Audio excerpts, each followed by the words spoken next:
pagsasakripisyo ang isa sa ginagawa ng isang magulang, lalo na sa murang edad lamang nagsimula ang pagkakaroon ng anak. Katulad ni Aubrey na nagbuntis sa edad na 15 at kinailangang magdesisyon kung bubuhayin ang kanyang anak o pipiliin ang sarili niyang pangarap. Sa huli, mas pinili niyang palakihin ang anak kahit na hindi siya pinanindigan ng dating kasintahan. Ngunit sa dami ng kanyang paghihirap at sakripisyo, babalik ang lalaking nang iwan sa kanya para kunin ang anak na dati ay tinatakwil niya. Ito rin ang naging dahilan upang sumailalim sa itim na kapangyarihan si Aubrey. Ano nga kaya ang kahahantungan ng pakikipaglaban ng isang ina para lang mapanatili ang karapatan sa kanyang anak? Anong sabi mo?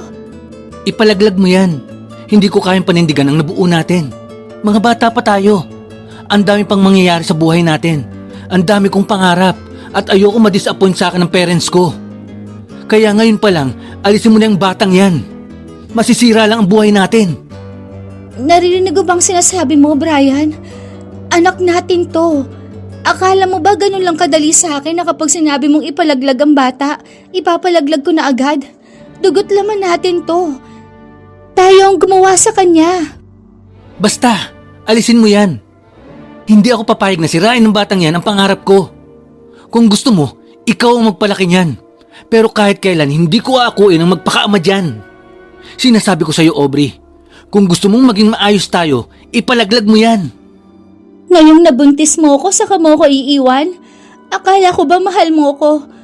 Akala ko ba akong babaeng na gusto mong makasama habang buhay? Bakit ngayon? Bakit ngayon? Ganyan ka na umasta sa akin. Ano bang tingin mo? Ginusto ko to? Ikaw ang nagpumilit na gawin natin to. Ilang beses ko na sinabi sa'yo na hindi pa ako handa pero ang dami mong ipinangako sa akin. Yun na nga. Parehas nating hindi ginusto. Kaya ipalaglag mo na yan. Sinasabi ko sa'yo, Aubrey, hindi ko tatanggapin ang batang yan. Ang dami ko pang gustong gawin sa buhay ko. Bakit kasi hindi ka nag-iingat? Alam mo na nga na may nangyayari sa atin, hindi ka pa gumawa ng paraan para hindi ka mabuntis? Bakit parang ngayon ako na lang ang may kasalanan dito? Hindi ba dapat ikaw ang nag-ingat? Ikaw ang babae. Ikaw ang dapat gumawa ng paraan. Pero wala na tayong magagawa. Nabuo na yan. Ang kailangan na lang gawin ngayon ay ipalaglag yan. Basta ako, hindi ko kaya manindigan sa batang yan. Bata lang din ako na may mataas na pangarap. Pasensya ka na, Aubrey. Pero kung gusto mo rin matupad ang pangarap mo, alisin mo ang hadlang na yan sa buhay natin. Naiwan ang dalagita na mag-isa habang nakatingin sa kanyang nobyo na naglalakad palayo. Nakakaramdam siya ng panghihina dahil hindi niya alam ang kanyang gagawin. Lalo na at bata pa siya. Sa edad na 15, ang dami niyang pangarap na mawawala kapag itinuloy niya ang pagbubuntis sa dinadala niya. Ngunit hindi niya maatim na patayin ang sarili niyang anak.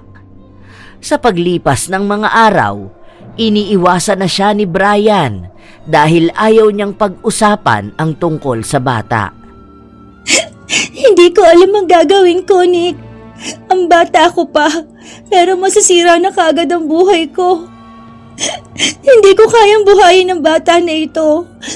Alam mo naman na hindi kami mayaman. Hirap na nga ang pamilya ko na buhayin at pag-aaralin ako. Tapos malalaman lang nila na buntis ako. Anong gagawin ko? Ayokong ipalaglag ang anak ko. Nakakonsensya ako. Iniisip ko palang gawin. Pakiramdam ko ay kamamatay ko lalo. Bakit kaya hindi mo kausapin ang mga magulang ng boyfriend mo? Ipaalam mo sa kanila ang kalagayan mo para makausap nila si Brian. Kasi sa totoo lang, kayo lang naman talaga ang may kakayahan na magdesisyon dyan. Saka mo lang gawin ang desisyon na naiisip mo kapag nalaman mo na rin ang opinyon nila. Baka naman mas matino silang kausap, di ba? Sa tingin mo ba tutulungan nila kami ni Brian na palakihin ang anak namin? Hindi natin sure. Pero mayaman sila eh.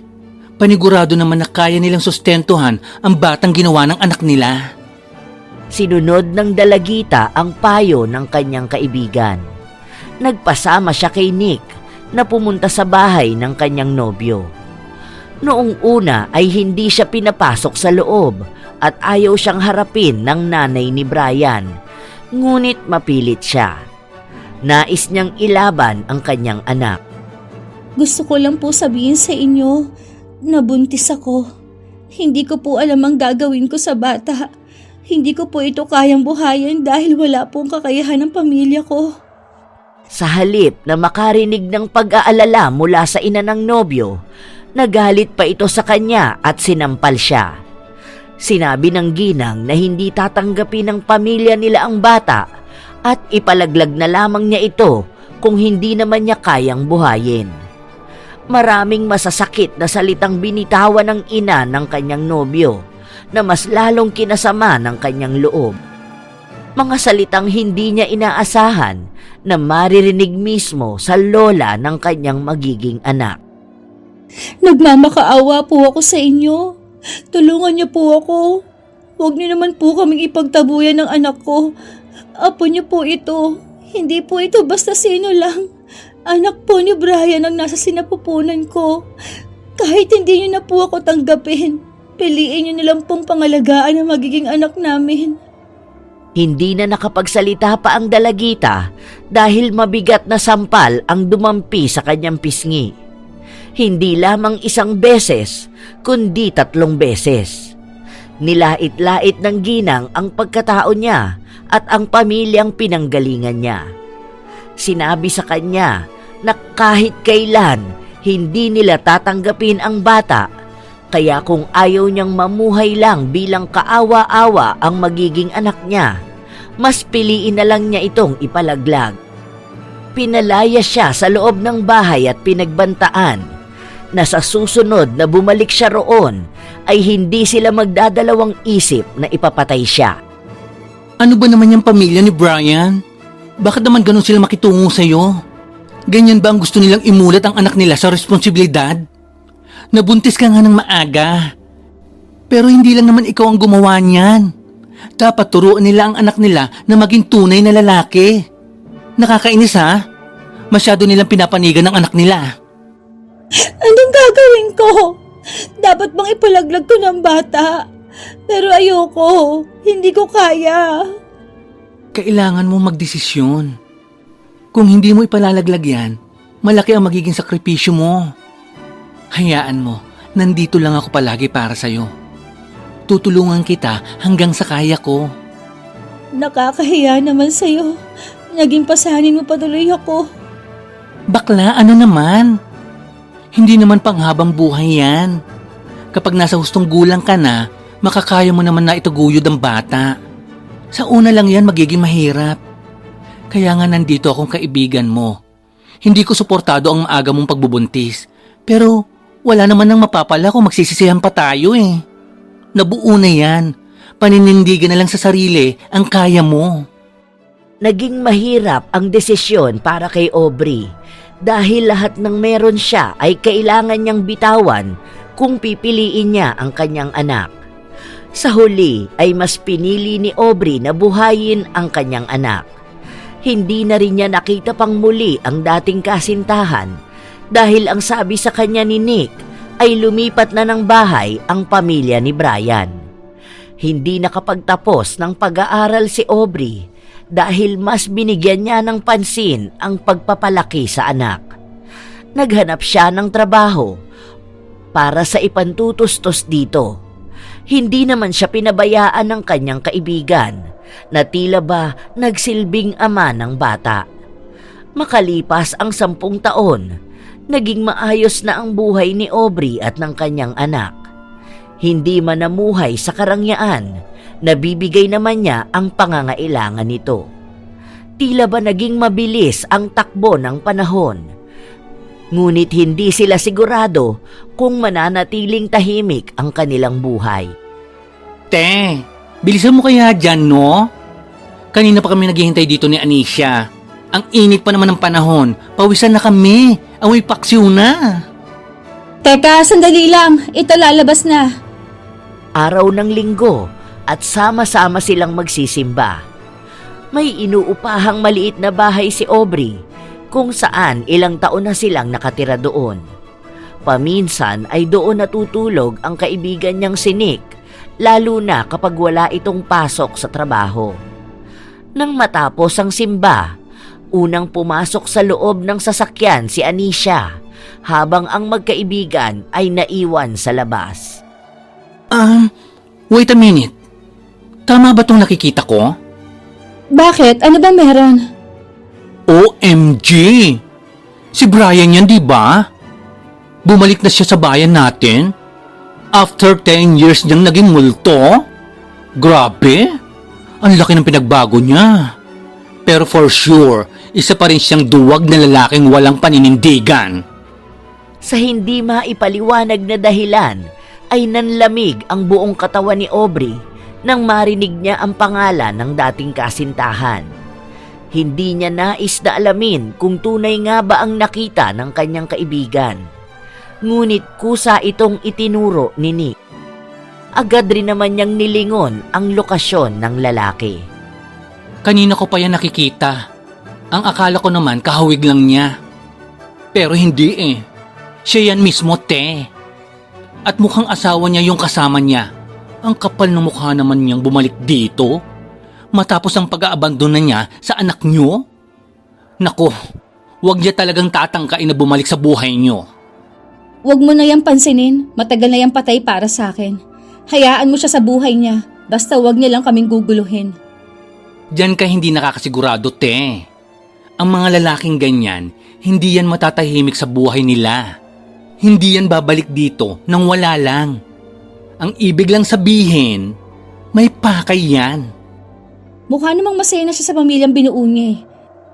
Isipin na lang din niyang multo na lang kami ng nakaraan. Hindi niya kinilala ang anak niya, kaya itatak niya sa utak niya na walang batang nabuhay sa mundong ito. Na siya ang kikilalaning ama. Tiningnan pang muli ni Aubrey ang pwesto kung saan nakatayo si Brian, kasama ang asawa niya. Ilang saglit pa, bago siya pumasok sa sasakyan ay nilingon din siya nito pabalik. Simula ng araw na yon, hindi na nawala sa isipan ni Aubrey ang pagbabalik ng multo mula sa kanyang nakaraan. Hindi niya inakala na makalipas ang 10 taon, malalaman niyang hindi pa rin naaalis ang galit na nararamdaman niya. Naisantabi lamang pala ito at naging mas malalim lang ang sugat. Isang araw, habang nagbabantay sa panaderya si Aubrey, may isang mamahaling sasakyan na huminto sa harapan at mula roon ay lumabas si Brian. Hindi siya pinansin ni Aubrey. Naghihintay lang siya kung may bibilhin ito. Pwede ba tayong mag-usap? Tungkol saan? Kilala mo pa pala ako. Anak ko ba yung batang kasama mo nung nakita kita sa simbahan? Siya na ba yon? Anak mo? May anak ka pala? Alam kong anak ko yung batang yon. Gusto ko siyang kunin. Gusto mong kunin? Anong karapatan mo para sabihin sa akin yan? Matapos mong abandonahin ang anak ko ng 10 taon, sasabihin mo yan?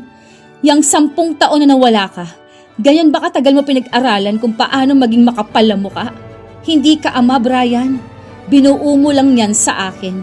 Pero kahit minsan, hindi mo pwedeng tawaging anak ang anak ko. Hindi ko na kailangan magpaliwanag sa'yo. Anak ko rin siya. At may karapatan ako sa kanya. Alam ko na hindi mo siya kayang bigyan ng magandang buhay. Kaya ako na ang gagawa ng paraan para mabawi ang bata. Mabawi ang batang pilit mong ipinapalaglag sa akin? Paano kung natuloy kong tanggalin sa buhay ko ang bata? Pero hindi mo yun ginawa. Ikaw ang may kasalanan nito, Aubrey. Pinili mo siyang buhayin. Ibig sabihin lang, pinili mong hintayin ako para maging ama sa kanya. Ngayon, yun na ang ginagawa ko. Nagbabalik ako para sa anak ko. Wow! Hanggang ngayon ang galing mo pa rin. Sa akin pa rin pala ang bagsak nito. Hindi mo makukuha ang anak ko. Itinuring mo na kaming patay. Kaya kahit minsan, yun naman ang panindigan mo. Lubayan mo na kami ng tuluyan. Matapang ako para sa karapatan ko. Ako ang ama. Ako dapat ang may hawak sa anak ko. Hindi na nakapagsalita pa si Aubrey dahil kusang umalis ang dating kasintahan. Dahil sa saglit nilang naging usapan, nagliyab pabalik ang galit na nararamdaman ni Aubrey, lalo na at tungkol ito sa kanilang anak. Nang kinagabihan na yon, pinuntahan siya ni Nick dahil ilang beses niya ring tinawagan ang kaibigan. Hindi na kasi maalis ang bagabag sa kanyang isipan. Nakakaloka ang walang hiyang lalaking yun. Anong akala niya sa anak niya? Pinaupahan niyang bahay na pwede niyang balikan kung kailan niya gusto? Ay, wag na wag mong ibibigay ang inaanak ko. Ako gigil na sa lalaking yun. Noon pa man, wala na siyang matinong ginawa sa buhay mo. Sinira na niya ang pangarap mo. Wag naman pati ang sa bata. Oo, hindi ko talaga ibibigay ang anak ko. Alam mo yung panginginig ko kanina habang kaharap siya? Ang kapal ng mukha niyang bumalik para sa bata. Naaalala ba niyang ginawa niya nun? Gusto niyang ipalaglag ang anak namin dahil dyan sa lintik na pangarap niya. Hindi ako nakapagtapos ng pag-aaral para lang itaguyod ang anak ko. Tapos ngayon na siya na ang may magandang buhay, babaliwalain niya ang lahat? Nakakuha pala ako ng balita tungkol sa lalaking yon. 3 taon na silang kasal ng asawa niya. Pero hindi sila magkaroon ng anak. Ito, bali-balita lang sa mga kakilala. Alam mo naman, minsan ang chismis ang kusang lumalapit. Hindi ko kasi alam na yung kafling ko kamag-anak ng babae. Tapos, bigla na lang niyang naikwento sa akin. Siyempre, si bakla naghanap ng mas marami pang impormasyon. Hindi ko nakasalanan kung hindi sila magkaroon ng anak.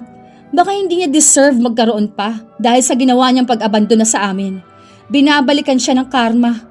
Kung nagawa niya ng pagpilitan sa akin ipalaglag ang anak namin, paano niya masasabi magiging mabuti siyang ama? Baka yun ang dahilan kaya gusto niyang kunin si Anisha. Naku, maghahalo talaga ang balat sa tinalupan sa oras na ipilit niya ang sarili niya.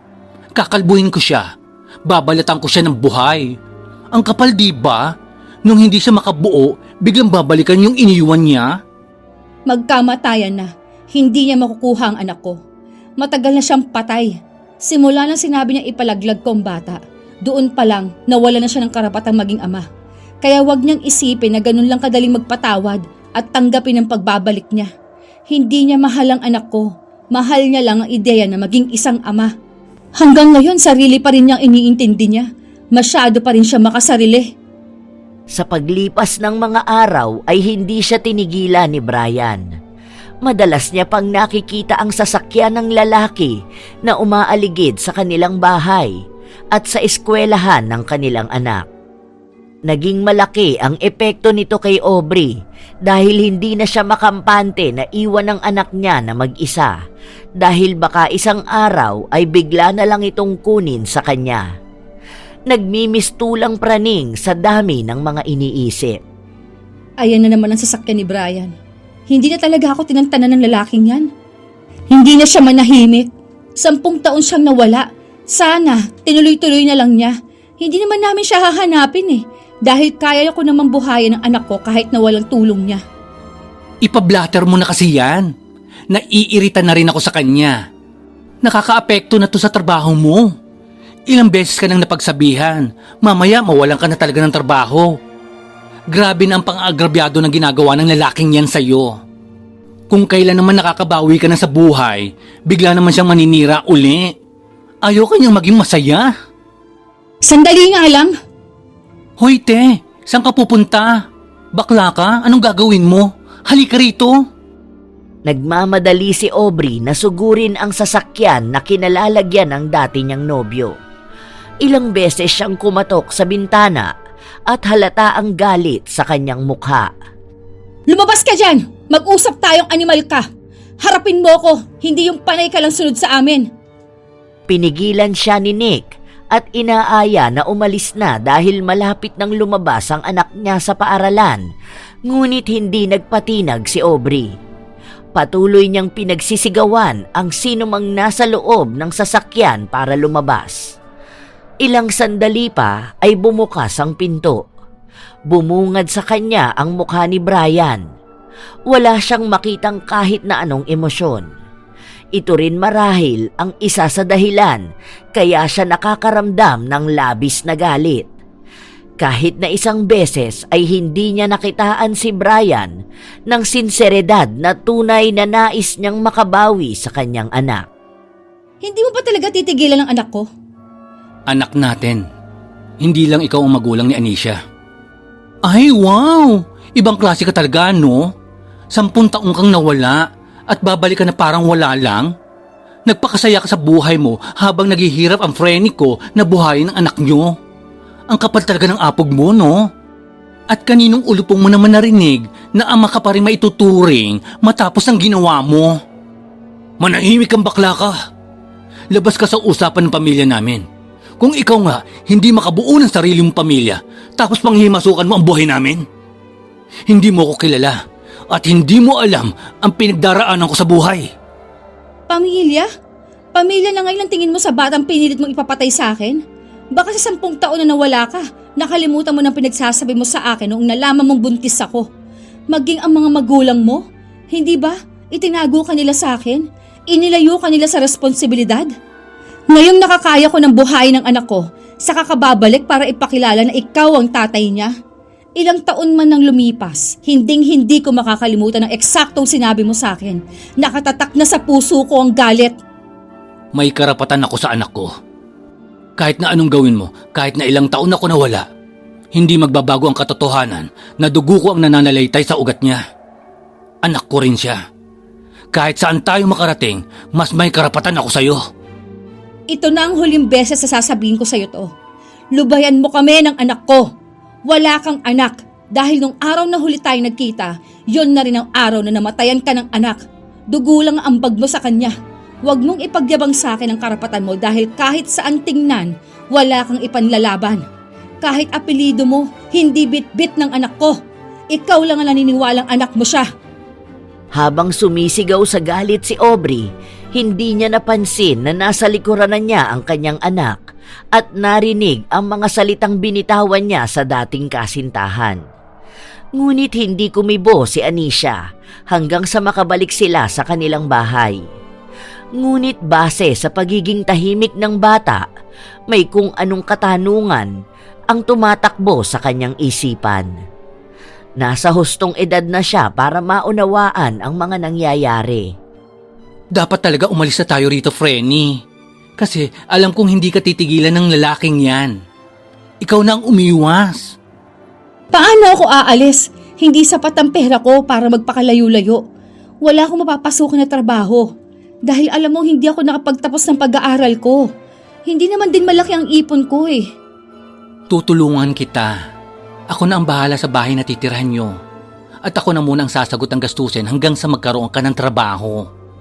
Hindi ba yun naman ang pangako ko sa'yo? Sige na. Ako kasi ang natatakot sa ginagawa ng lalaking yun. Hindi na, Nick. Nakakahiya na sa'yo eh. Simula pa noon ang laki na ng gastos mo sa akin. Ikaw ang tumulong sa akin simula nang pinagbubuntis ko si Anisha. Huwag mo na ubusin ang pera mo para tulungan ako. Nakakahiya. May sarili kang buhay. Na hindi nga ako makatulong sa'yo. Ano naman ang nakakahiya ron? Magkaibigan tayo, bakla ka. At hindi lang basta inaanak ang tingin ko kay Anisha. Para ko na rin siyang responsibilidad. Kaya nag-aalala ako sa mga susunod na mangyayari. Hindi na natin kilala si Brian. Mas mayaman siya sa atin. Ang ibig sabihin, mas makapangyarihan siya. Ang magagawa na lang natin sa ngayon ay umiwas hanggat kaya pa natin. Nilingon ni Aubrey ang kanyang anak na nakaupo sa kama at nakatingin lang sa hawak nitong tablet. Kahit na hindi magsalita si Anisha, alam ni Aubrey at nararamdaman niyang maraming tanong ang bumabagabag sa isipan ng kanyang anak. Kinabukasan, walang pasok sa trabaho si Aubrey at ganon din ang anak niyang walang pasok sa paaralan. Kaya nanatili sila sa loob ng bahay.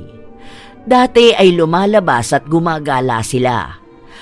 Ngunit ngayon, kailangan nilang iwasan si Brian. Habang tahimik sila sa loob ng bahay, nagsalita si Anisha at nagtanong sa kanyang ina kung bakit sinabi niyang matagal nang namatay ang kanyang ama. Pero may lalaking pilit na kumakausap sa kanya at nagpapakilala sa kanya bilang kanyang tunay na ama. Sa katunayan, hindi pa handa si Aubrey sa ganitong katanungan dahil ni minsan, hindi niya inisip na guguluhin ulit ni Brian ang buhay nilang mag-ina. Ngayon, kailangan na niyang harapin ang bangungot ng nakaraan at ipaintindi sa anak ang anumang estado nila ng dating kasintahan.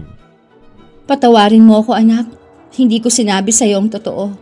Dahil ayokong hanapin mo ang tatay mo. Pinatay ko na siya sa buhay natin simula nang iwan niya tayo. Kaya naman nating mabuhay nang tayong dalawa lang, hindi ba? Matagalan natin yung ginagawa. Masaya naman tayo. Kaya naman ni Mama na maging papa mo rin. O kaya si Ninang Nick mo.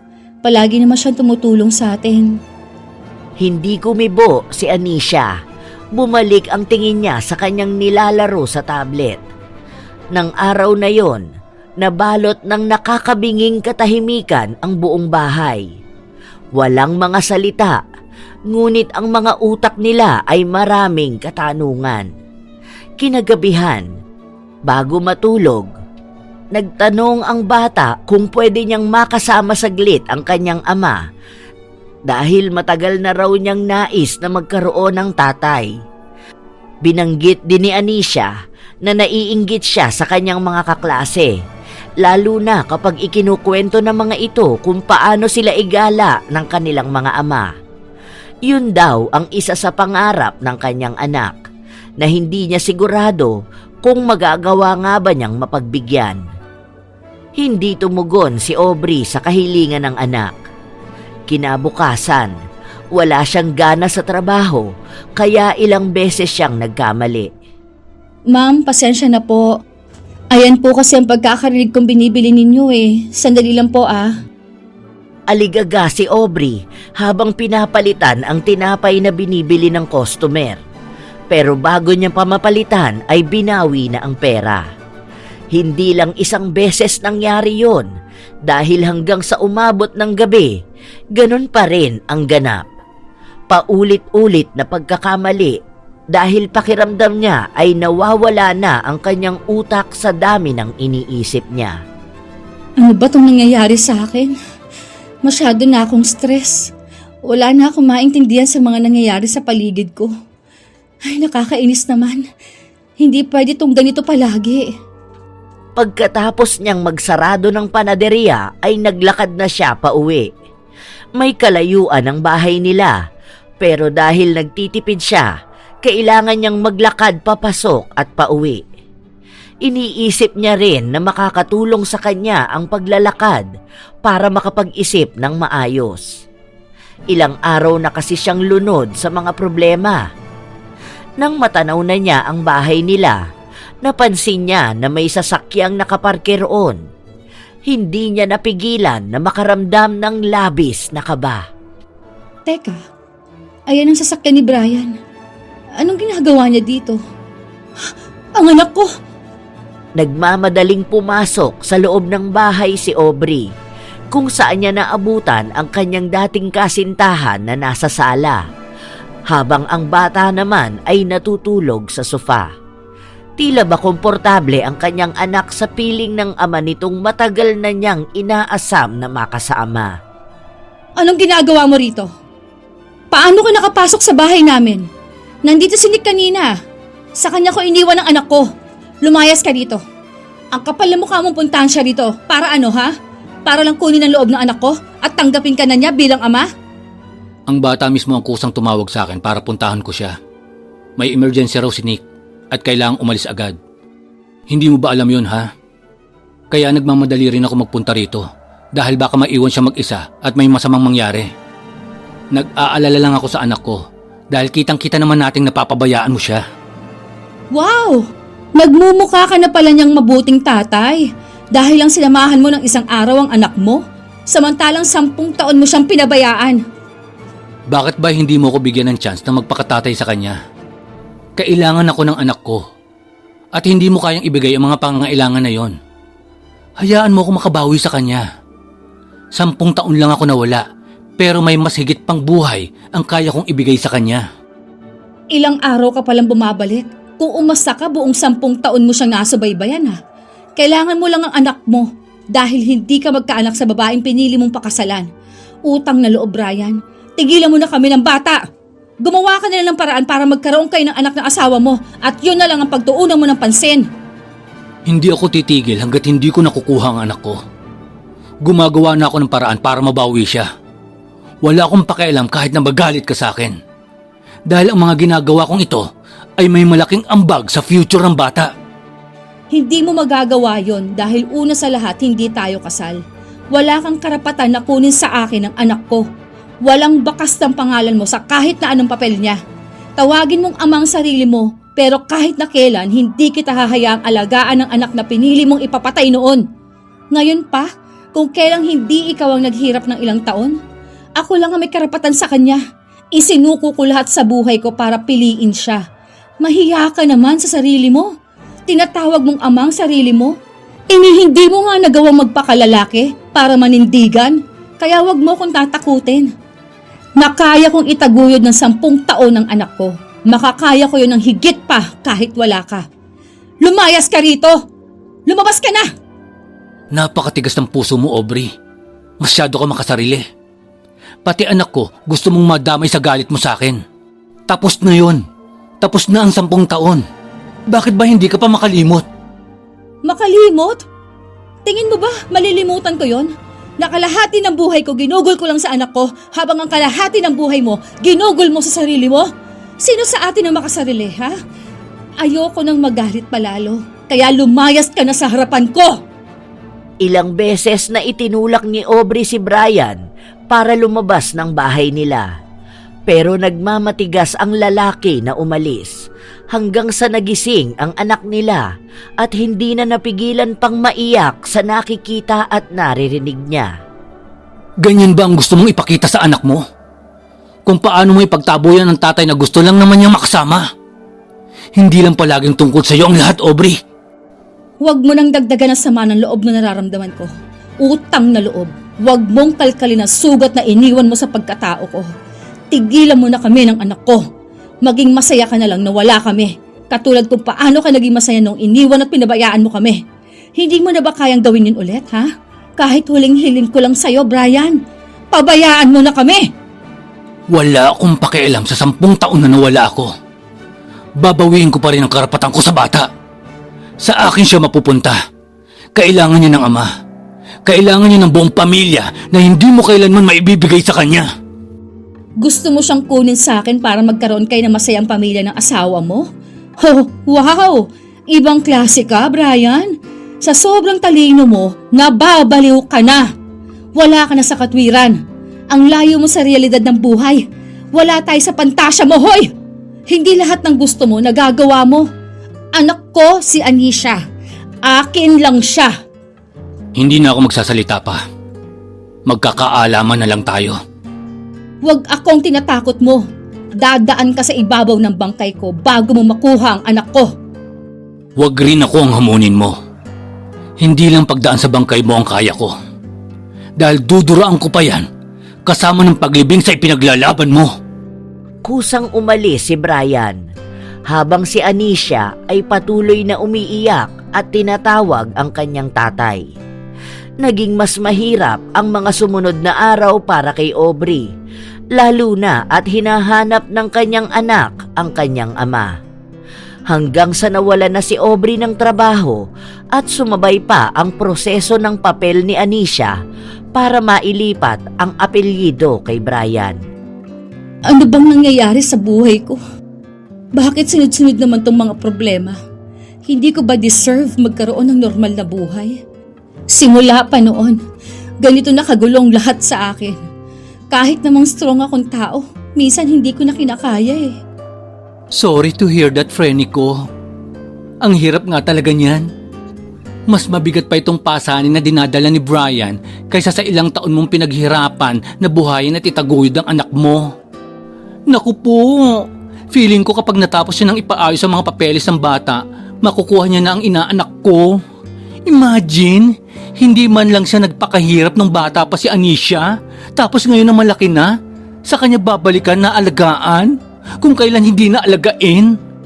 Sagad nga sa buto ang kawalang hiyaan ng lalaking yan. Dapat pala nung unang beses nagkita kami, umalis na kami ng anak ko. Para hindi na ganito kalala. Dapat umiwas na kami. Kung nakinig lang sana ako sa'yo. Hindi ko naman kasi alam na magiging ganito katigas si Brian. Alam mo, Frenny, sa totoo lang, kahit magpalipat-lipat ka ng lugar, hindi mo pa rin maitatago sa anak mo ang tungkol sa tatay niya. Habang lumalaki siya, makagagawa siya ng paraan para mapalapit sa lalaking yun. Hindi ko masisisi si Anisha dahil isa rin naman siyang anak na naghahangad ng isang ama. Ang may kasalanan ng lahat ng ito, si Brian. Ang una niyang kasalanan ay ang pagtalikod niya sa inyo. Tapos ang pangalawa, ngayon na nanggugulo siya. Siyempre, yung bata, normal na makaramdam ng inggit doon sa mga kaklase niya na minsan hinahatid ng tatay. Tapos siya, ni hindi man lang makasama ng matagal si Brian. Diba? Isipin mo yun. Ang hirap din sa part niya. Sa pagiging makasarili ni Brian, sa halip na maayos ang lahat, pinagugulo niya pa. Ano sa tingin mong dapat kong gawin? Ayokong ibigay sa kanyang anak ko pero ngayon na wala na akong trabaho, kanino ako aasa? Kanino kami lalapit? Pakiramdam ko mababaliw na ako eh. Andito ko, diba? Kaya ko kayong buhayin. Don't worry, stable ang job ko. Maganda ang takbo ng karir ko at sahod. Ang dami ko ng utang sa'yo. Hindi ko alam kung paano kita mababayaran. Para yatang kahit buong buhay ako magtrabaho, hindi ako kakalahati ng ibabayad sa'yo. Hindi naman ako nagpapabayad eh. Hindi ba ipinangako ko sa'yo na sasamahan kitang palakihin ng anak mo? Wala naman akong asawa. Hindi naman ako magkakaanak eh. Kaya si Anisha na rin ang itinuturing kong anak. Bakla lang ako, pero kaya ko naman maging ama. I know, not ama. Mother din ako. Mahinang natawa si Aubrey dahil sa narinig niyang sinabi ng kanyang kaibigan. Yan, kahit paano nakita rin kitang natawa. Sa sobrang stress mo, kumukulubot na kaagad yung balat mo. Sayang naman ang beauty mo, di ba? Salamat talaga, Frenny. Hindi mo ko iniwan kahit simula pa nung una. The best ninang ka talaga kay Anisha. Kahit na ang gulo-gulo na ng buhay ko, palagi kang nasa tabi ko. Susang arte ha? Ulit-ulit na lang sinasabi na ganito talaga ang mag-BFF, hindi nag-iiwanan. Saka, ngayon lang magulo ang buhay mo. Dahil kapag nakatikim din ng leksyon niyang Brian na yan, titigil din yan. Tanging si Nick lamang ang nagbibigay ng kagaanan sa loob ni Aubrey. Lalo na pagdating sa ganitong problema na nangyayari sa kanya. Sa paglipas ng mga araw, tanging si Nick ang sumusuporta sa kanila. Nagkaroon naman ng trabaho si Aubrey, pero hindi nagtatagal dahil tinatanggal din kaagad siya sa hindi mawaring dahilan. Ang iniisip niya, maaaring dahil ito kay Brian na nais siyang gipitin. Isang araw, nagpakita muli si Brian sa kanya para sabihin na gumagalaw na ang mga papel na pinapaasikaso niya. Maaaring sa taon din na yon ay mapapalitan na ang apelido ng kanilang anak at isusunod naman niya ang pagkuha ng karapatan niya sa bata. Kapag nangyari yon, tuluyan na raw niyang ilalayo si Anisha at ibibigay ang magandang buhay na dapat ay para talaga sa nag-iisa niyang anak. Birthday ng asawa ko sa susunod na linggo. Gusto ko sanang papuntahin si Anisha. Nakapag-usap na kami ng bata. Gusto niyang sumama. Kahit dito lang pagbigyan mo naman kami. Gusto kong mapalapit ang anak ko sa asawa ko. Para kapag nakuha na namin si Anisha, magiging komportable na siya. Hindi ako papayag. Hindi sasama sa inyo si Anisha. Maghanap ka na ibang bata na magbibigay ng satisfaction sa'yo bilang isang ama. Bakit ba ang tigas ng ulo mo? Ginagawa mo lang komplikado ang mga bagay-bagay. Sa halip na maging maayos na lang tayo, nagmamataas ka pa kahit wala ka namang laban. Masyado kang matapang, wala ka namang kayang iharap sa aking kakampi mo. Maliban dyan sa bakla mong kaibigan. Masyado ka kasi talagang nagpapa-apekto sa mga sinasabi niya sa'yo. May laban ako dahil kahit anong gawin mo, akong ina ni Anisha. Hanggat hindi pa tapos yung pinagyayabang mong mga papel, ako pa lang ang may kakayahang magdesisyon. Hindi ka na lang magpasalamat. Pumapayag pa akong dalawin mo kahit minsan ang anak ko. Huwag mo rin idadamay ang kaibigan ko dahil siya lang ang nag-iisang tao na nakatulong sa akin. Mas malaki pa ang ambag niya sa anak ko kesa sa naging ambag mo. Mas mainam pa nga magpakatatay ang bakla kesa sa yung lalaking walang paninindigan sa buhay. Baka sa mukha ni Brian ang pagpigil sa kanyang galit. Tila ba marami siyang nais na sabihin, ngunit batid naman sa kanya na marami rin kayang ibalik sa kanya si Aubrey. Naging mas matapang na si Aubrey kaysa noon. Marahil dahil na rin sa anak na kanyang pinaglalaban. Saglit lang kami. 1 linggo lang kaming aalis.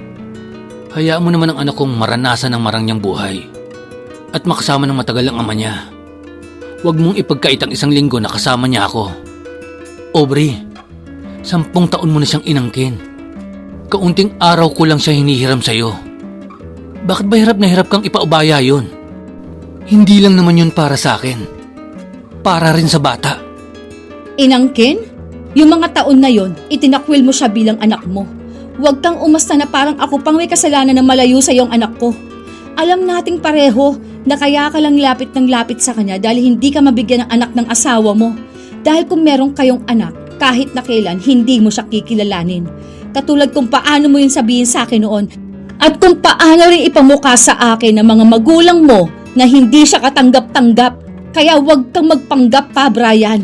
Hindi ka mabuting ama. Umintig ang panga ni Brian dahil sa mga salitang sinabi sa kanya ni Aubrey. Nagmamatigas ang babae. Ayaw sa kanyang ibigay ang bata kahit na sa bilang na araw lamang.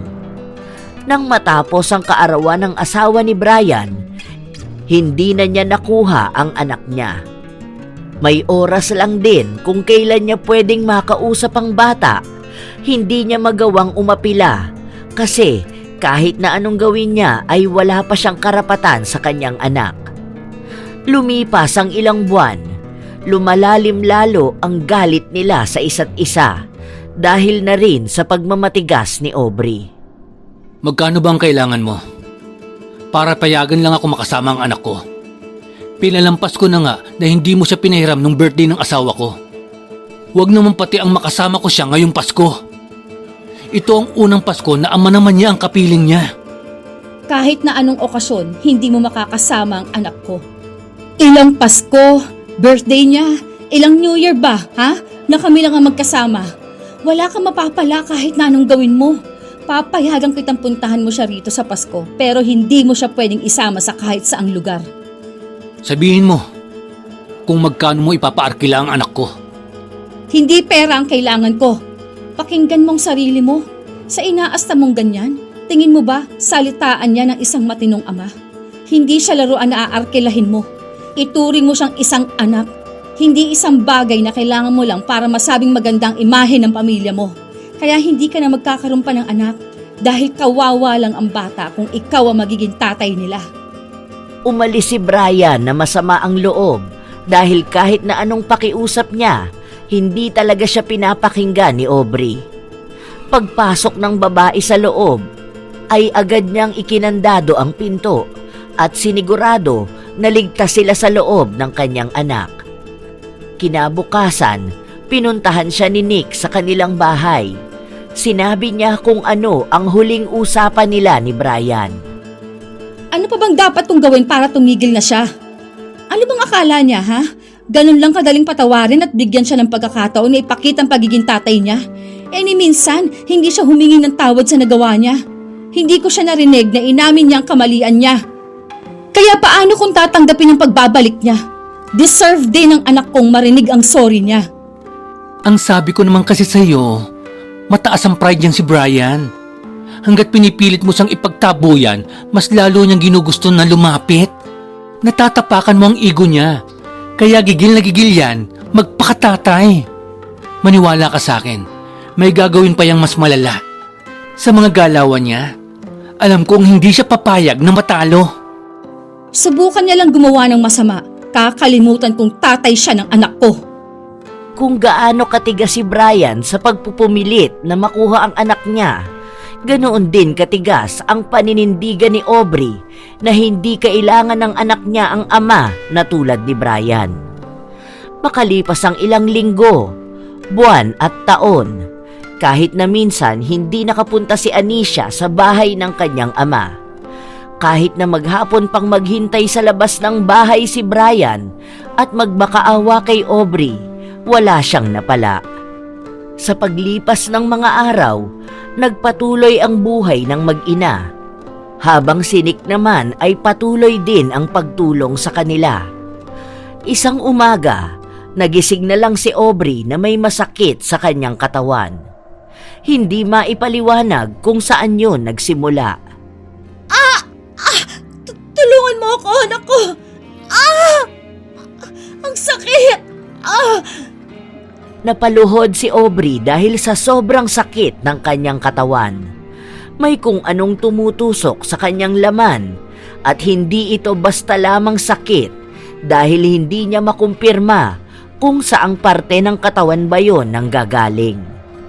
Napapahiyaw siya sa sakit hanggang sa dinala siya sa ospital at sinabi ng doktor na wala namang kakaibang nakikita sa kanyang katawan. Kailangan pa siyang obserbahan muna ng ilang araw. Nagreseta ng gamot ang doktor. Ang sabi sa kanila, kapag naubos na ang gamot na yon at hindi pa rin naaalis ang sakit sa kanyang laman, bumalik sila para sa panibagong pagsusuri. Ano na ang nararamdaman mo ngayon, Frenny? Ito, uminom ka muna ng gamot. Ay, sorry. Hindi ko sinasadya na mahawakan ka. Hindi ko alam kung ano nangyayari sa akin. Pero sobrang sakit ang katawan ko kapag nasasagi. Ngayon, pati balat ko humahapdi na. Alam mo yung parang nasusunog ang balat ko. Tapos kahit kaunting dampi lang ang humahapdi na.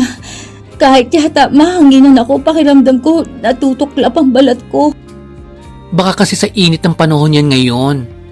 Ang lalaring kasi ng heat index natin. Teka. Gusto mo bang pahiran natin ng aloe vera? Meron akong dyan binili. Try lang natin. Nilagay ko yun sa rep para malamigan. Baka malaki ang maitulong nun sa balat mo. Kaso ang sabi ng doktor, huwag muna akong magpahid ng kung ano-ano sa katawan ko, hindi ba? Baka bukas tingnan natin kung ano mangyayari. Salamat dito, Frenny, ha? Hindi ka pa tuloy nakapasok dahil sa akin. Sige na, umuwi ka na muna. Kaya ko ng sarili ko. Nakakagalaw pa naman ako kahit paano. 2 days ang leave ko, kaya dito na muna ako. Paano ko malalaman kung ayos ka lang kung uuwi ako? May pasok bukas ang bata, tapos pinatatawag daw ang guardian niya. Ako na lang ang pupunta para makapagpahinga ka na rito. Alam kong dagdag na naman to sa stress mo. Bakit hindi niya sinasabi sa akin? Ano kaya nangyari? Ito ha, ayaw kasi kitang ma-stress sa totoo lang. Alam mo ba na may inaway ang anak mo na kaklase niya? Nakipagsabunutan siya dahil ata napag-usapan ang tungkol sa tatay niya.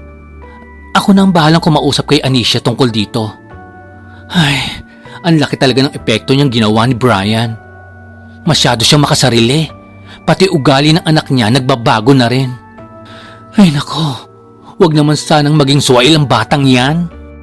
Hindi na kumibo pa si Aubrey dahil nag-aalala siya sa nagiging pagbabago ng ugali ng kanyang anak. Tila ba nagre-rebelde na ito? Makalipas ang halos 1 linggo, naiiwan na lang ang mag-ina sa kanilang bahay dahil naging abala na si Nick sa kanyang trabaho.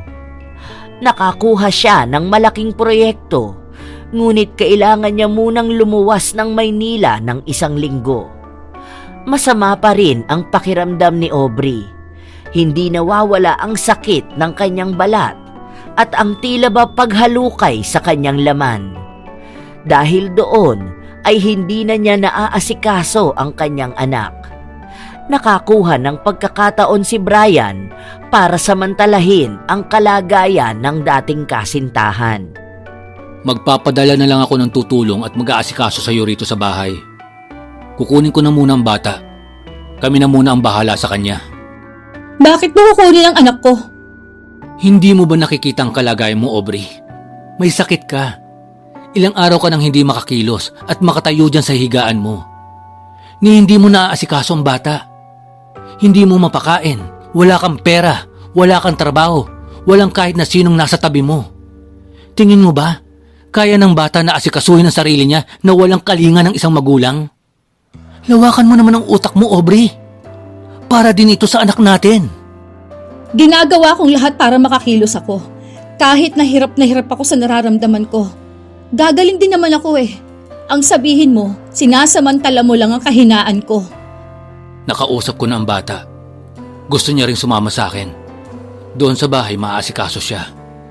May makakain siya palagi at maaayusan siya ng asawa ko. Hindi mo pa kaya, Aubrey. Huwag kang mag-alala. Hindi ka naman maiiwan mag-isa rito sa bahay mo. Dahil kumuha na ako ng nurse. Ako na ang magbabayad sa kanya. Magbibigay rin ako ng budget para may makain ka. Magpasalamat ka na lang dahil mabait ako. Naiisip pa kita. Hindi kasi kasing tigas ng puso ko ang sayo. Ginagawa ko rin ito para kay Anisha.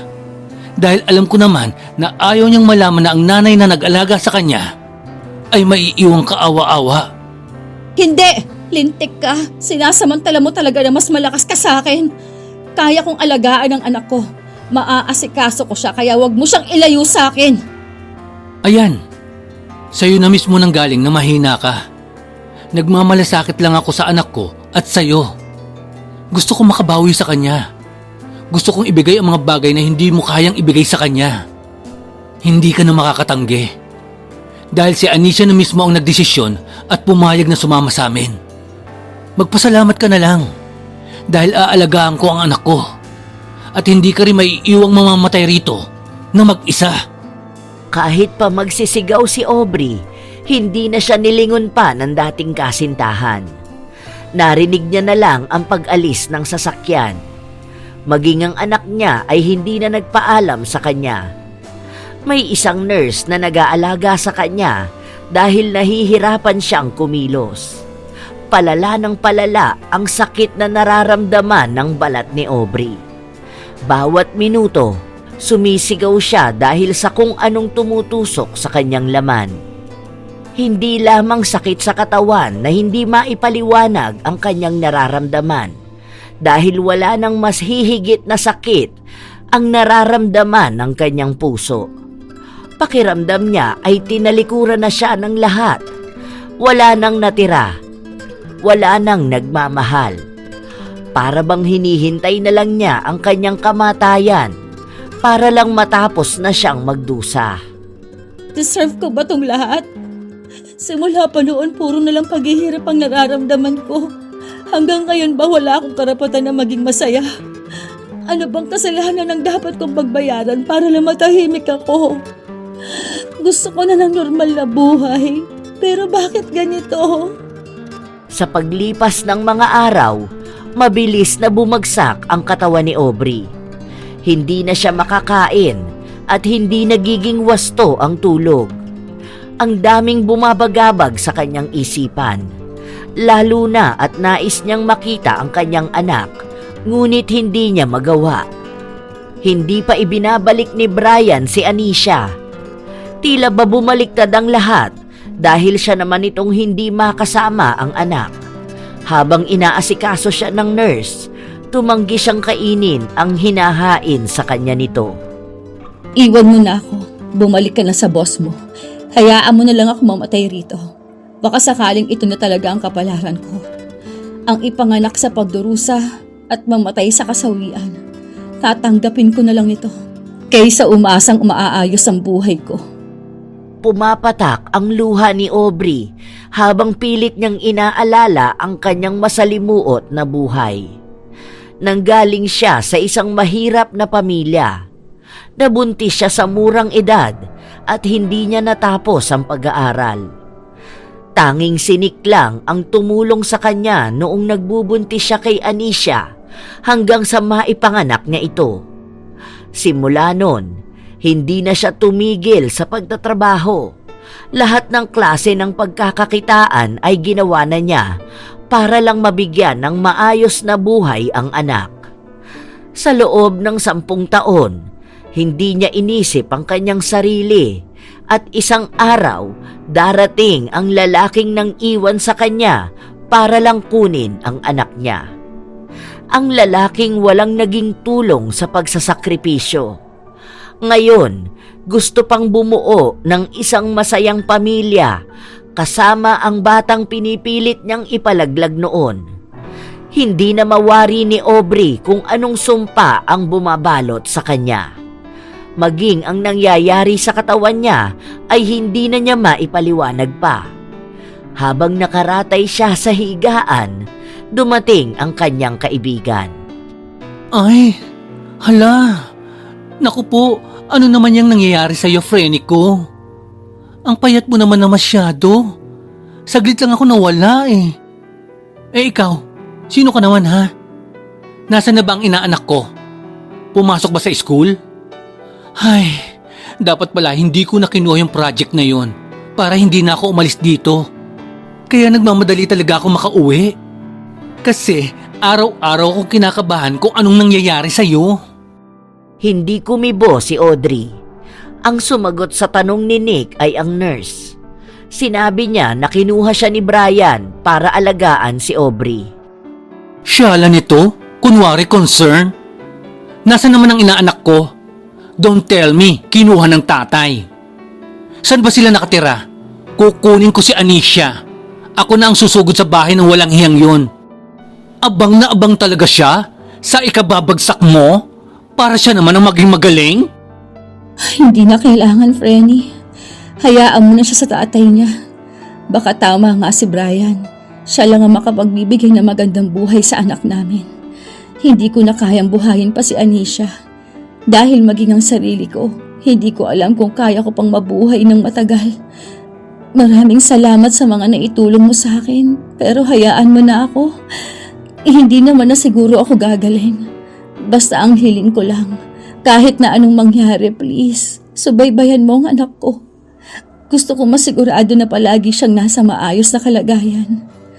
Walang ibang nararamdaman si Nick kundi awa sa kanyang kaibigan. Habol ito sa paghinga at tila ba naghihingalo na. Bakas ang paghihirap sa kanyang katawan, maging ang lungkot at pighati na sinasabi ng mga mata nito. Ilang beses na pinagtabuyan ni Aubrey ang kanyang kaibigan, ngunit hindi nagpatinag si Nick. Doon na siya umuuwi sa bahay ng kanyang kaibigan upang siya na ang mag-alaga rito. Nais niyang patunayan na sa kahit na anong hirap, palagi silang magkasama. Hanggang kailan ako magiging ganito? Ayoko na, Frenny. Gusto ko nang mamatay. Hirap na ako eh. Nagmamakaawa na ako gabi-gabi na sana wag na akong magising pa para maging payapa na rin ako. Ha? Kaloka ka naman, Frenny. Kaya nga kita'y naalagaan para gumaling ka. Paano naman ang anak mo kapag hindi ka na nagpakita sa kanya? Alam mo bang miss na miss ka na ni Anisha? Nag-chat nga siya sa akin, pero binura din. Feeling ko, minamanduhan ng tatay pati yung account ng anak niya. Nakablock nga rin ako eh. Pero nangangamusta ang bata sa'yo. Gusto ka na niyang makasama. At nagsusumbong na ayaw niya na ron sa tatay niya. Mas iba pa rin daw ang pag-aalaga mo sa kanya. Pero hindi ko siya mabibigyan ng magandang buhay. Kung sarili ko nga hindi ko maasikaso, kahit tumayo, hindi ko magawa. Wala na akong kwentang tao. May duda talaga ako sa nangyayari sa'yo, Frenny. Piling ko may kakaiba. Hindi kaya kinukulam ka? Kinukulam? Sino namang kukulam sa akin? Hindi natin alam. Pero kasi, hindi nakikita ng doktor ang sakit mo. Tapos, ang laki ng ibinagsak ng katawan mo. Baka lang naman. Kasi naalala ko noon, may tita ko na kinulam din. Ganyan ang nangyari sa kanya, ang bilis bumaksak ng katawan niya. Dinala pa nga siya sa abroad para makahanap ng magaling na doktor na makakakita ng sakit niya.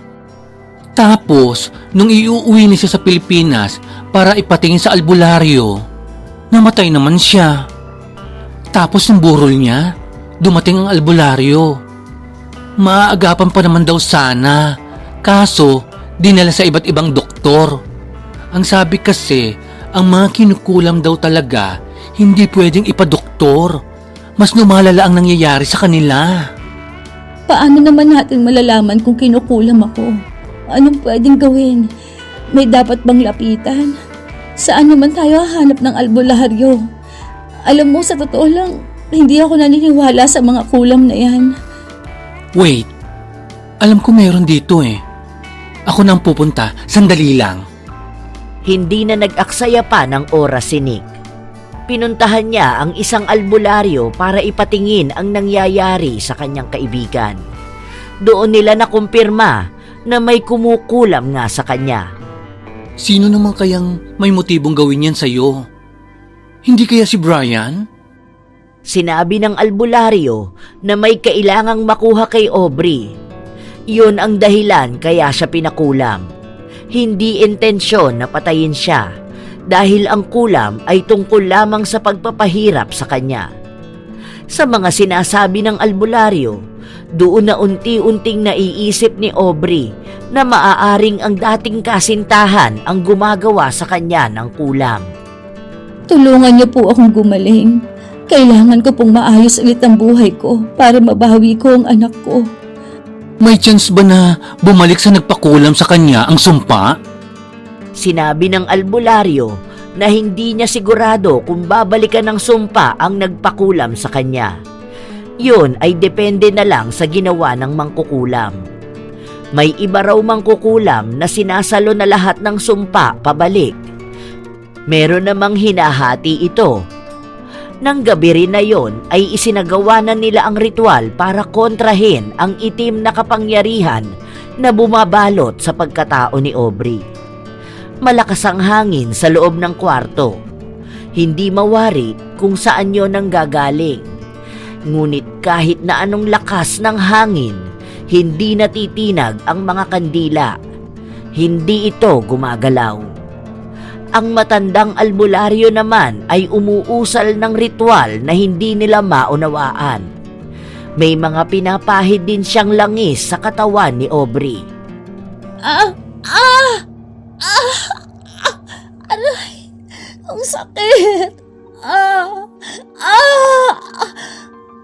Mariin na napapikit si Aubrey dahil pakiramdam niya ay sinusunog ang kanyang buong katawan.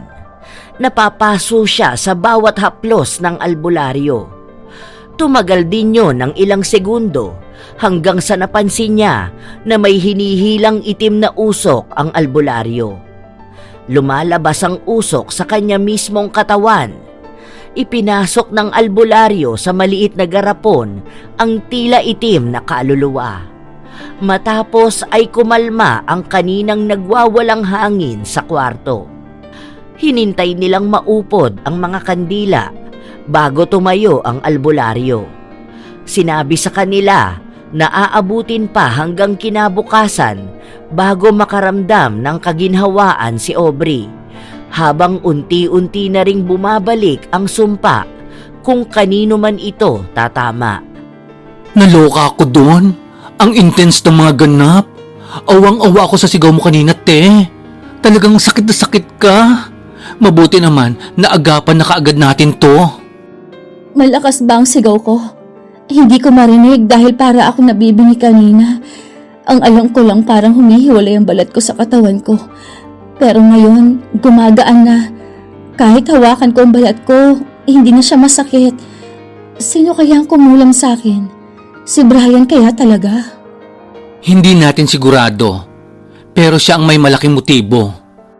Imagine, nang dumating siya, saka ka lang nagkaroon ng ganyan?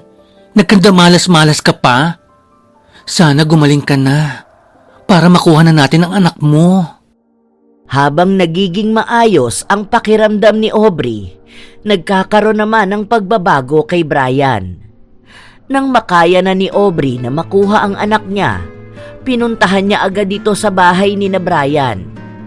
Nang makita siya ng kanyang anak, Iyak ng iyak ang bata at humihingi ng tawad dahil ginusto niyang sumama sa kanyang ama kaysa samahan siya habang nagpapagaling. Tila ba nakaramdam ng pagsisisi ang bata. Huwag mong sisihin ang sarili mo. Hindi ikaw ang may kasalanan. Isa ka lang bata na naghahangad ng pagmamahal ng isang ama. Pero pinatunayan lang sa'yo ng tatay mo kung bakit hindi siya nararapat na maging ama mo. Mahigpit ang yakap ni Anisha sa kanyang ina. Halos ayaw na niyang bumitaw. Sinigurado naman ng kanyang ina na hindi siya iiwan nito at isasama na pabalik sa kanilang bahay. Pinakuha na muna ang mga gamit niya at pinasama siya kay Nick. Sigurado ka ba na mamaya ka pa lalabas? Ayusin ko na lang muna ang sasakyan. Parada ko na sa gate para paglabas mo makita mo kaagad. Gusto ko munang makausap si Brian. May mga kaklaruhin lang ako sa kanya. Noong una ay ayaw ng asawa ni Brian na magkausap sila dahil ang sabi ng babae, masama ang pakiramdam ni Brian. Ngunit nagpumilit si Aubrey. Sinabi niya na noong si Brian ang nagpupumilit na makuha ang anak nila, hinahayaan niya. Ngayon pa ba siya aatras kung kailan ang dami nang nangyari sa buhay nilang mag-ina, simula nang manggulo sila. Pagpasok ni Aubrey sa loob ng kwarto ni Brian, naabutan niya itong nakahiga lang at nakatulala sa kisame. Ang malaman niyang katawan ay tila ba unti-unting naubos. Ang mga mata niya ay malamlam at halatang may dinaramdam na sakit. Nagpaalam ka ba ng maayos sa anak ko? Dahil ito na ang huling beses na makikita mo siya. Babawiin ko na siya at hindi na ako papayag na makakalapit ka pa sa kanya. Siguro naman sapat na ang 1 linggo mo siyang nakasama para mapagtanto na hindi talaga para sa'yo ang pagkakaroon ng anak. Anong ginawa mo sa akin? Ako bang may ginawa sa'yo? O ikaw ang may unang ginawa sa akin? Bakit, Brian? Bakit umabot pa tayo sa puntong kailangan mo pa akong kulamin para makuha ang anak ko? Hindi pa ba sa'yo sapat ang ilang taon kong pagdurusa? Gusto mo talagang maubos ako? Ano bang kasalanan na ginawa ko sa'yo? Namumuhay kami ng maayos ni Anisha. Ikaw ang bumalik para manggulo tapos sa huli, ikaw pang gagawa ng masama sa akin? Talagang ipinakulang mo pa ako? Hindi ko alam ang sinasabi mo. Alam kong binabaligtad mo lang ang sitwasyon. Kagagawan mo ito dahil gusto mo akong gantihan sa ilang taong kong pag-iwan sa inyo. Tumanda ka lang sa edad pero hindi sa pag-iisip. Sayang, ikaw itong nakapagtapos ng pag-aaral at nakaranas ng magandang buhay. Pero ikaw itong hindi maintindihan ng buhay. Maaga akong namulat sa responsibilidad. Naging magulang ako. Naranasan kong bumuhay ng batang sa akin mismo nagmula. Marami akong hirap na napagdaanan. Maaaring isang malaking pasasalamat yon dahil alam ko na sa sarili ko kung ano ba ang tunay na kahulugan ng buhay. Hindi ka tulad mo. Hindi ka nagbago. Di mong iniisip na kaya mong makuha ang lahat na gusto mo? 10 years ago, sinabi ko sa'yo na buntis ako. Sinabi mo sa akin na ipalaglag ko ang bata. Nakiusap ako sa'yo na kaya naman nating buhayin kung magtutulungan tayo, pero pinagpilitan mo pa rin. Nakiusap ako sa mga magulang mo, pero sinabi nilang mas kaya nilang mamatay ang anak ko kaysa masira ang pangarap nila para sa'yo. Itinuloy ko ang pagbubuntis ko. Hindi mo alam kung anong nawala sa akin noon. Marami. Pati sarili ko. Tapos isang araw bumalik ka. Wala man lang sorry. Hindi ko malang nakita na nagsisi ka. Tapos biglang gusto mong kunin ang anak ko para sa pamilyang binuo mo. Inubos mo lahat sa akin, Brian. Hanggang sa pagkakataon na pinakulam mo ko.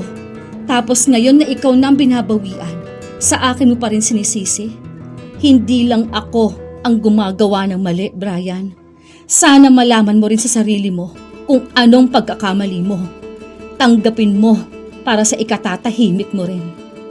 Matapos na sabihin niyo ni Aubrey, ay agad na rin siyang umalis.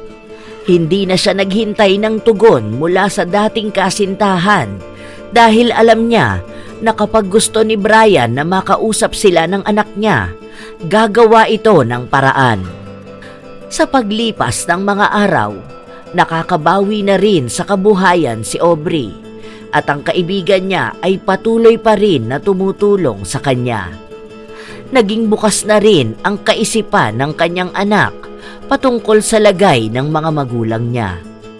Alam mo, feeling ko minsan mamimiss ni Anisha ang papa niya.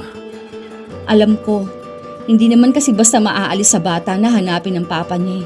Siguro may pagkakataon na gusto niyang makita o makasama pero hindi pang matagalan. Alam mo naman ang bata, naghahangad din ng kalinga ng ama. Iba pa rin kasi kapag may tatay. Sa bagay, dalawa kasi ang mami niya eh. Hindi ko alam kung magpapakita pa bang tatay niya, kung hindi man, siguro matatanggap rin ng anak ko yun. May bali-balita nga ako nasasagap na parang hindi na talaga naalis yung sumpa na mayroon si Brian. Hindi naman natin siya pinakulam eh. Mas malaki pala talaga ang epekto kapag ang sumpa ang bumalik. Kahit na magaling na albularyo, nahihirapan siyang pagalingin. Ang laki na ng epekto sa kanya. Kasi may mga ari-arian na silang naibenta. Alam mo, nakakaramdam ako ng awa sa kanya. Nagpadala nga ng picture sa akin ng asawa niya. Sobrang payat na niya. Alam mo yung payat ko nung pinakulam niya ako? Mas malala pa ang kanya kasi butot balat na lang. Habang nag-uusap ang dalawa, may kumatok sa pinto nila. Si Nick ang nagbukas ng pinto at baka sa kanyang mukha ang pagkagulat. Sumenya siya na si Brian ang nasa labas, kaya agad din na nagpunta roon si Aubrey para papasukin ito. Ang anak naman niya ay nakatingin lang sa kaawa-awa niyang ama, hindi man lumuluha, bakas ang awa sa kanyang inosenteng mga mata.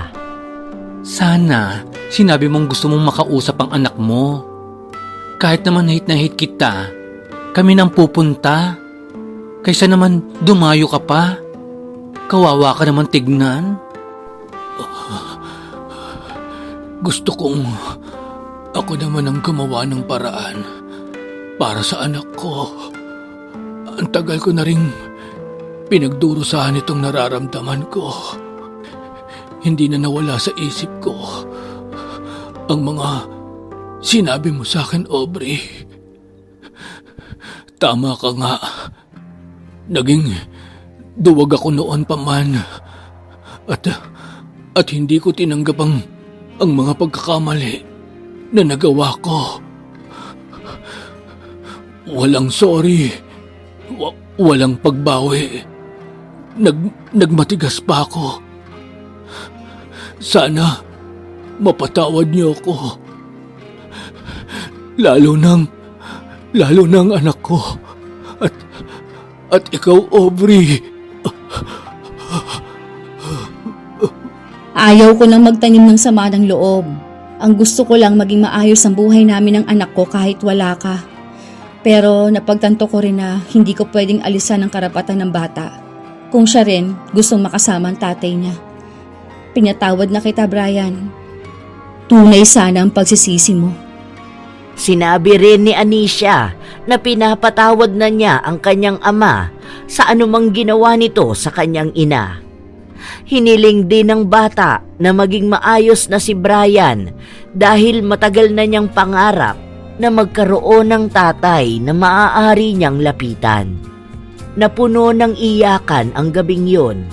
Nagkapatawaran ng lahat at ipinangako ni Brian na tutulungan niya ang mag-ina. Sa paraan na yon, doon niya maipapakita na babawi siya sa anumang nagawa niyang pagkukulang. Sa paglipas ng mga buwan at maging taon, tinupad ni Brian ang pangako niya. Hindi na nahirapan pa si Aubrey sa pagtustos sa pag-aaral ng kanyang anak. Hindi nila sigurado kung paano nagsimulang unti-unti na ring umayos ang kalagayan ni Brian. Hindi pa siya ganong kagaling dahil hindi na siya nakakapaglakad. Ngunit ang sigla ng kanyang katawan ay unti-unti na ring bumabalik sa dati. Nakakasama na ni Anisha ang kanyang ama sa eskwelahan. Pinapahiram na siya ni Aubrey kapag gusto ni Brian na makasama ang bata. Noong una ay nahihirapan sila sa sitwasyon, ngunit hindi kalaunan ay nasanay na rin sila. Maging ang asawa ni Brian ay natanggap na ang nangyayari. Tingin mo ba, magkakaroon pa ng anak yung dalawang yan? Hindi ko sigurado, pero ang sabi hindi niya raw eh. May problema ata ang matres ng babae, pero kaya pa naman sanang makabuo. Pero dahil nga nagkasakit si Brian, naging imposible na talaga. Kaya ngayon, si Anisha na lang din muna ang anak nila. Malawak na ngiti ang binitawan ni Aubrey habang nakatingin sa kanyang anak na masayang nakikipaglaro sa kanyang ama. Nagiging magaan na ang lahat sa kanila. Sa pagpapatawad, sa pagtanggap ng kamalian at sa pagbabago. Hindi na nakakaramdam ng takot si Aubrey sa pagtatago ng kanyang anak mula sa tunay nitong ama. Sa haba ng panahon, sa dami ng sakripisyo, lahat iyon ay nagkaroon ng malaking tulong para sa pagbabago nila. Mula sa kanilang sarili at sa kung paano nila nakikita ang panibagong pananaw. Yun lamang ang nais ni Aubrey. At ngayon, yun na ang nangyayari. Hindi na nila kailangan pang magpatali sa nakaraan dahil maraming bagay na ang dapat nilang tingnan sa kasalukuyan. Kung ano ang sakit na dulot ng kahapon ay siyang magiging ligaya sa hinaharap. Shout out sa ilang masusugid nating mga tagapakinig. Flordeliza Soliman, Sharon Solero Masagka, Elizabeth Orebia, Cherry Coralde, Marie the Lightworker, Rhea Malabayabas, Rose Ann Rama, Marilu Villa Kakan, at I am Brixie. Ito ang inyong Lola Telang at maraming salamat sa inyo.